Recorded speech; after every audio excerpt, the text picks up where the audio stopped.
Muy buenas noches, profesor. En este caso, a mí como tal me toca exponer el capítulo 6 del libro Interpretación y sobreinterpretación de Humberto Eco. Pero particularmente este capítulo lo escribió Christina Brock Rose, que se titula Historia Palimpsesto. En este caso, hablando un poco sobre ella, tenemos que primero dar o explicar más o menos a qué se refiere con la palabra palimpsesto. Palimpsesto como tal viene a ver con un manuscrito antiguo cuyo texto original fue borrado para escribir uno nuevo encima. Y también las huellas del texto anterior son visibles. O sea, no es un borrado perfecto. Justo aquí podemos ver también la imagen de este, en la cual vemos como las palabras están todavía de fondo, pero por encima aún así se están escribiendo algunos. Que si lo hilamos directamente a lo propuesto dentro de este capítulo, presentamos la idea de que el propio texto o las novelas o las historias palimpsestas o la historia palimpsesto se sitúa por encima de una base que sería la realidad misma, que es de repente el contexto histórico en el que vivimos actualmente, pero a su vez no llega a ser el mismo, sino llega a ser una nueva interpretación de esta, o se puede ver también de diversas formas, que es lo que vamos a ver dentro de lo que toca de la explicación, ¿no? En ese caso, la ficción como reescritura un poco más leyendo lo que se ha puesto dentro de las diapositivas, es la ficción posmoderna se apropia de los hechos y personajes históricos para transformarlos. No es narrar lo que pasó, sino explorar lo que pudo haber sido, llenando los vacíos y cuestionando el relato oficial. Por eso, justo cuando hablaba del contexto histórico en el que nos presentamos actualmente, ¿no? En ese caso entramos un poco más en la etapa del posmodernismo del siglo XX, en la cual vemos directamente las interpretaciones que puede hacer cada persona dependiendo de la lectura.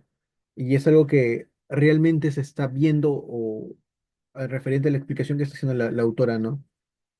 Justo en la parte de abajo, Brock Rose cita a Salman Rushdie, usa la figura del migrante como aquel que debe construir su propia historia a partir de fragmentos, una fantasía que crea países imaginarios para sobrevivir. Aquí entra, porque es algo que se ha visto en gran parte del capítulo, en la cual Brock Rose va citando ciertos autores, en los cuales va explicando en cierta medida cómo ellos ven la estructuración de esta historia, o cómo ellos mismos las interpretan de cierta manera. Pues justo como citando lo que citó a Salman Rushdie, él mismo habla directamente sobre una nación en la cual empieza a hacer críticas sociales, pero a su vez, ya por los últimos párrafos, hace alusión a Pakistán, pero él lo nombra de otra forma, por lo cual ahí viene su propia interpretación de la propia nación en la que se encuentra. Algo que también vemos directamente es como en ciertos fragmentos del capítulo presenta directamente que la literatura se está usando o se usa de cierta manera como una crítica social en la cual es disfrazada como ficcional, porque es algo que mencionó, ¿no? Que si o si presentamos una obra como una crítica social, es muy probable que la propia sociedad a la cual está siendo criticada trate de suprimirla, que no salga a la luz. Pero si presentas una obra ficcional en la cual se pone entre comillas que no es real, cale un poco más el tema de la crítica social, ¿no?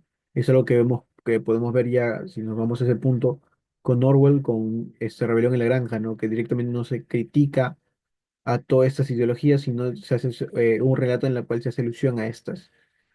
Eh, ya pasando al siguiente tema, es el papel del lector como un espectador detective. En este caso entendamos que este tipo de escritura, de literatura, de historia, como queramos comentarla o ponerla dentro de esto, eh, ve mucho que el propio lector tenga la intención, o en este caso sea un lector activo, no tanto pasivo, ¿no? Pues este tipo de novela no permite una lectura pasiva. El lector debe participar activamente en la construcción del significado. Por eso, vemos exactamente que el propio lector debe sacar sus conclusiones de este mismo.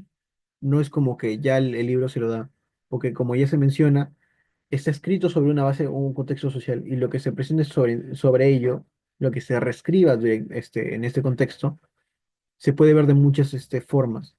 Como entendamos de repente algunas novelas que hablan un poco del carácter histórico de lo que llegase a pasar en etapas pasadas, en las cuales el propio lector ya hará las interpretaciones directamente de qué se refiere con esto. Por eso, también el otro, el lector es desafiado a reconocer las huellas, los textos históricos original debajo de la capa de ficción.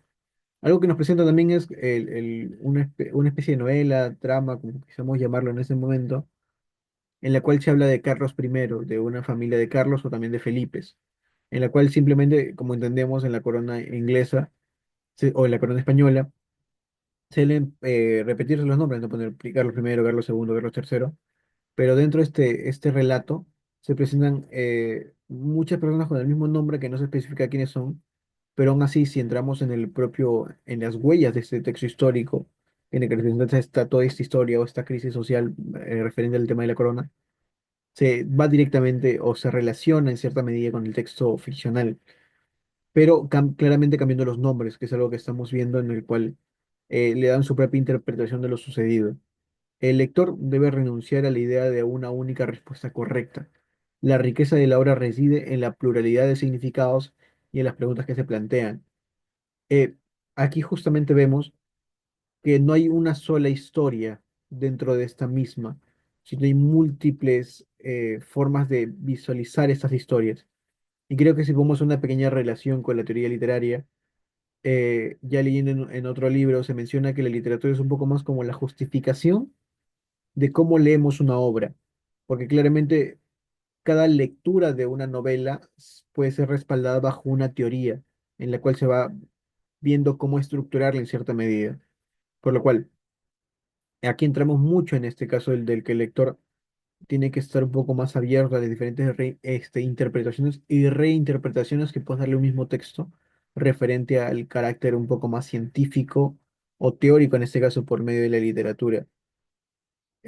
Ya para un poco para concluir también esta exposición, entendemos que la literatura o la historia palincéstica, llegamos al punto en el que lo mencionamos que no es tan bien usado, y creo que la autora también lo presenta, que es mal llamado realismo mágico, en la cual vemos directamente que es un poco la combinación, ¿no?, de lo real y lo ficcional, y a su vez la reinterpretación del propio autor referente a la realidad, por lo cual llega a elevarlo como ficcionalidad o como una novela o como se le quiera dominar referente a la literatura, en la cual se presentan muchos hechos distintos que siguen funcionando dentro de su mundo autónomo, pero siempre y cuando tomando el contexto histórico o tomando una base, que sería la realidad. Claramente no hablamos de la literatura como un reflejo de la realidad, hablamos como que está refractando la realidad, que es la propia interpretación que se puede dar a través de esta.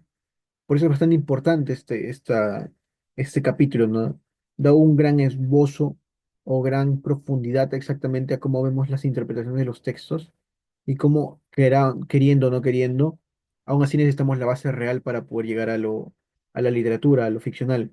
Así que es algo que claramente va a tener que hacerse, queramos o no, por lo cual es algo bastante importante para tenerlo, ¿no? Muchas gracias por prestar atención a la exposición.